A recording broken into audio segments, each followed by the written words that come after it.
Hello friends, welcome to my channel.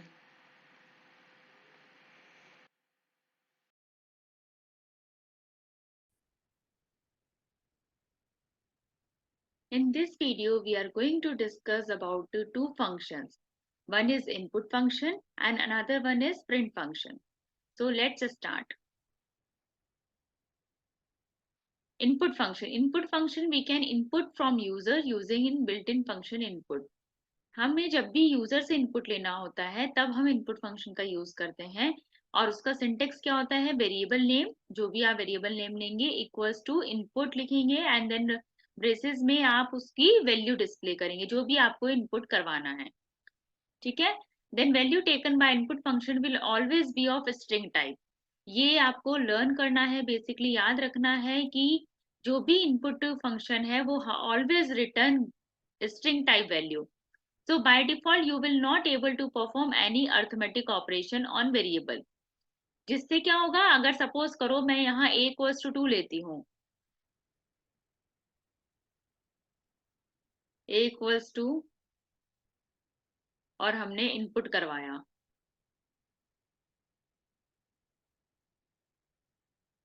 अगर हमने इस तरीके से फंक्शन लिख दिया a equals to input enter any number ठीक है then b equals to input enter another number अगर हमने इस तरीके से दो नंबर इनपुट करवाए और हमने लास्ट में इनको ऐड करना चाहा तो ये हमें एरर दे देगा क्यों दे देगा क्योंकि जो इनपुट फंक्शन है सपोज करो ए में मैंने 2 इनपुट करवाया एंड बी में मैंने 3 इनपुट करवाया तो हमारा आउटपुट क्या आना चाहिए सी में 5 आना चाहिए लेकिन ये इंटीजर नहीं ऐड करेगा ये ऑलवेज गिव्स स्ट्रिंग वैल्यू तो ये क्या रिटर्न करेगा मुझे 2 3 इंस्टेड ऑफ 5 तो आपको ये याद रखना है कि जो इनपुट फंक्शन होता है वो always return string value marks equals to input enter your marks हमने मार्क्स एंटर करा दिए टाइप हमने मार्क्स का देखा ये एक फंक्शन है जो हम यूज करते हैं कि ये किस टाइप का वेरिएबल है उसको आइडेंटिफाई करने के लिए तो जैसे ही हमने मार्क्स का देखा कि मार्क्स किस टाइप का वेरिएबल है मार्क्स एक इंटीजर टाइप का है वेरिएबल है कैसे पता लगा इंटीजर टाइप का है क्योंकि जो इनपुट फंक्शन है वो ऑलवेज रिटर्न करता है वैल्यू स्ट्रिंग में तो इसमें आपको शो कर देता है क्लास str मींस ये स्ट्रिंग टाइप का वेरिएबल है तो आपको जब भी कोई वैल्यू डिटरमाइन करना है कोई वेरिएबल डिटरमाइन करना है कि वो किस डेटा टाइप का है तो आप सीधे सीधे ये फंक्शन यूज कर सकते हैं टाइप मार्क्स जो भी वेरिएबल का नाम होगा ऐसे ठीक है इसको हम प्रैक्टिकली भी देखेंगे देन नेक्स्ट आ जाता है आपका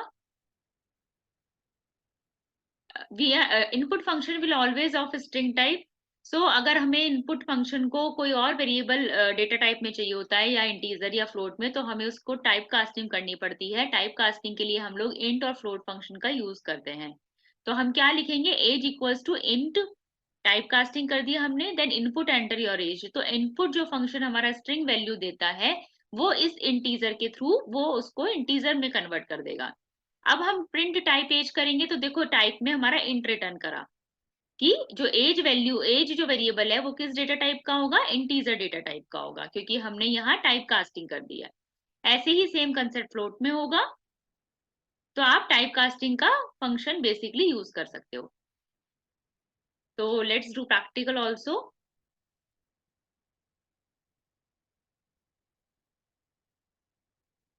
तो आइडियली पे चलते हैं हम हमारे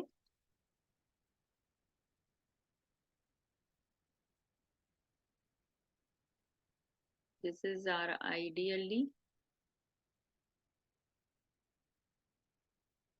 तो सपोज कीजिए मैंने a equals to input enter number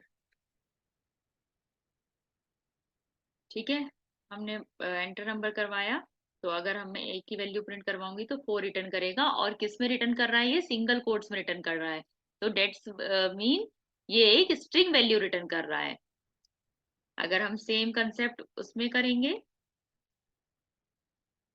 ये करवाया हमने, सपोज करो 5 हो गया। और ऐसे ही हमने बी एक वैल्यू और करवाई, input enter another number, then हमने अनदर नंबर एंटर करा। अब हम क्या करवा रहे हैं, अगर हमें C equals to A plus B करना होगा तो क्या वैल्यू रिटर्न करेगा सी में, क्या वैल्यू आनी चाहिए, 5 + 6 11 आनी चाहिए। लेकिन अभी हमने डिस्कस करा कि जो इनपुट जो आपका फंक्शन होता है, it always gives string value. तो ये क्या करेगा, ये कॉन्कैटिनेशन कर देगा, मतलब वो स्ट्रिंग को ऐड कर देगा। देखो 5 6, इसने क्या करा, इसने ये करा 5 जो स्ट्रिंग थी उसको प्लस करा 6 से, तो 5 और 6 का कॉम्बिनेशन दे दिया। अगर यही चीज हमें इंटीजर में करनी होती तो हम क्या करते इस चीज को, हम यही सेम लिखते हैं और इसमें यहाँ हम टाइप कास्टिंग कर देते इंट में कन्वर्ट करने के लिए। तो हमने ये टाइप कास्टिंग करा। अब हम एंटर करवा रहे हैं 5 एंड सेम कंसेप्ट हम बी में करेंगे। यहाँ भी हम टाइप कास्टिंग करते हैं इंट। अब ये हमने एंटर करवा दिया 5। अब हम अगर सी ए प्लस बी करेंगे और सी को प्रिंट करवाएंगे तो हमारा 11 आउटपुट आ गया। तो आपको याद रखना है बेसिकली कि जो इनपुट फंक्शन होता है it always gives string value. If you want integer value then we have to do type casting. ठीक है। अगर अगर हमें देखो, हमने एक फंक्शन पढ़ा था टाइप। अगर हमें कोई वेरिएबल का टाइप पता करना है तो टाइप उसके आगे ए लिखेंगे हम, तो हमें इंटीजर टाइप दे दिया, क्योंकि ए जो भी हमारा है वो आपका इंटीजर टाइप का चेंज हो गया है। अगर हम यहाँ करते तो वो आपका स्ट्रिंग टाइप का रिटर्न करता। क्लियर है ये इनपुट फंक्शन। देन नेक्स्ट आ जाता है आपका print function. Print function allows to display output using print function. जब भी हमें कोई आउटपुट डिस्प्ले करना होता है तो हम प्रिंट फंक्शन का यूज करते हैं। प्रिंट का सिंटेक्स क्या है, प्रिंट आपका जो भी कोई ऑब्जेक्ट आपको प्रिंट करवाना है, आपको हेलो वर्ल्ड प्रिंट करवाना है या कोई आपको वेरिएबल प्रिंट करवाना है, तो जो भी होता है वो आपका मल्टीपल कॉमास के साथ आप उसको यूज कर सकते हैं। ये दो एक आर्ग्यूमेंट्स होते हैं प्रिंट फंक्शन में, सेपरेटर एंड एंड। इसका क्या यूज होता है बेसिकली वो अभी हम आगे डिस्कस करते हैं। सबसे पहले एग्जांपल है, देखो प्रिंट वेलकम, सिंपल प्रिंट कर देगा ये वेलकम। प्रिंट 100, ये 100 प्रिंट कर देगा।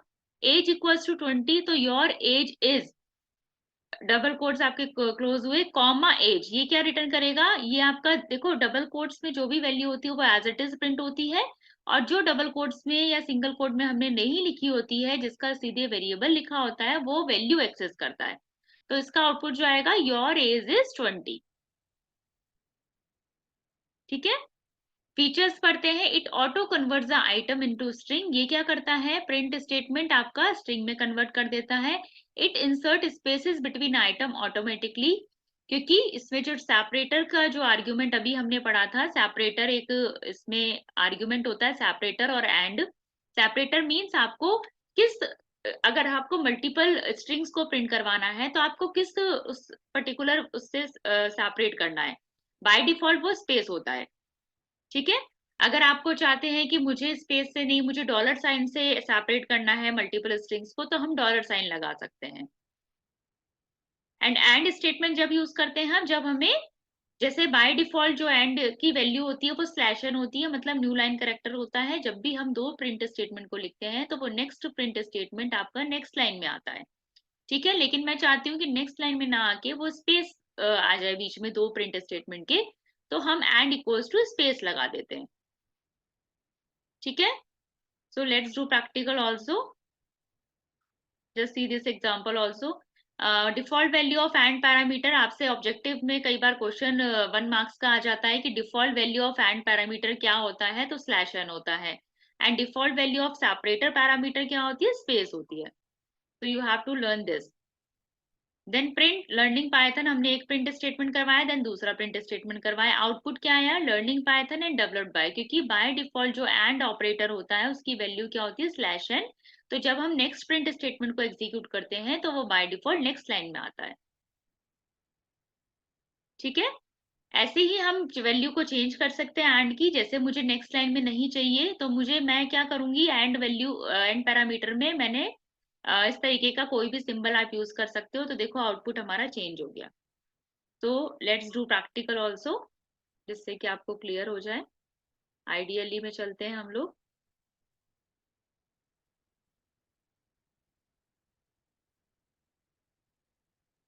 फर्स्ट व्यू है ओपन आइडियली।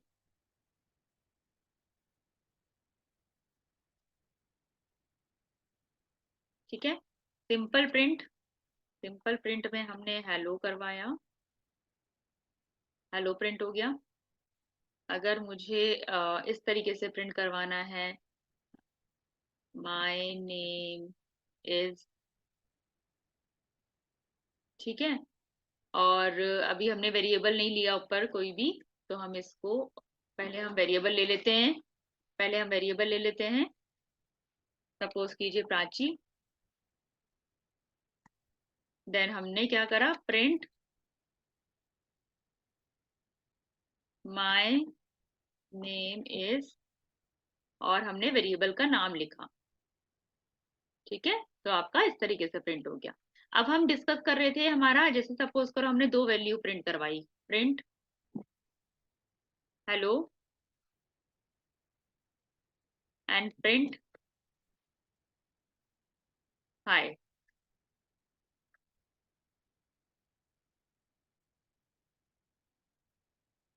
ठीक है, तो आपका ये सिंपल सिंपल प्रिंट हो जाएगा स्टेटमेंट। क्लियर है। अगर अगर सपोज कीजिए मुझे क्या करवाना है, मुझे प्रिंट का स्टेटमेंट जो है हमें एंड ऑपरेटर का यूज करना है। तो हम इसके शेल स्क्रिप्ट में करते हैं, जिससे आपको चीज क्लियर हो जाएगी। सपोज मैंने प्रिंट करा हेलो, नेक्स्ट मैंने प्रिंट करा हाय। ठीक है, तो save it. First you have to save it.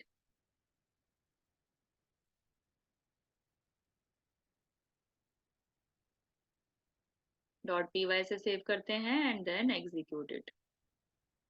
तो अभी हमारा क्या हुआ, नेक्स्ट लाइन में प्रिंट का स्टेटमेंट के दोनों वैल्यू प्रिंट हो गई, हेलो और हाय।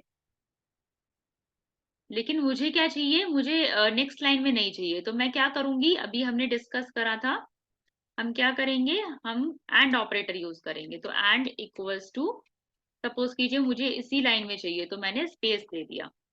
देन सेव करके हम अगेन रन करवाएंगे। हो गया।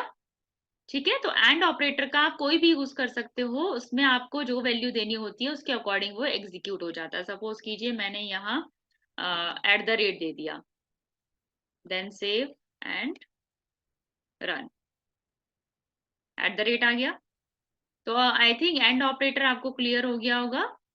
नेक्स्ट ऑपरेटर आता है आपका, नेक्स्ट आर्ग्यूमेंट आपका है सेपरेटर। सेपरेटर बाय डिफॉल्ट आपका स्पेस लेता है।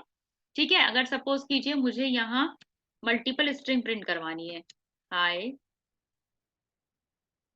बाय। ठीक है, देन इसको अगर सेव करते हैं, देन रन। अभी कैसे प्रिंट होगा, सिंपल प्रिंट हो गया, हेलो हाय बाय, क्योंकि सेपरेटर जो होता है बेसिकली वो बाय डिफॉल्ट स्पेस लेता है। ठीक है, लेकिन अगर मैं चाहती हूँ कि स्पेस ना लेके कि कुछ और वैल्यू ले, तो हम क्या करेंगे, सेपरेटर इक्वल्स टू, आप कोई भी वैल्यू असाइन करेंगे। सपोज कीजिए मैंने कर दिया $। एंड का भी हम यूज नहीं कर रहे हैं बेसिकली। अगर देन सेव रन, तो जो भी आप सेपरेटर की वैल्यू लेंगे बाय डिफॉल्ट वो स्पेस लेता है। अगर आप कुछ मेंशन करना चाहते हैं तो आप इस तरीके से उसको मेंशन कर सकते हैं।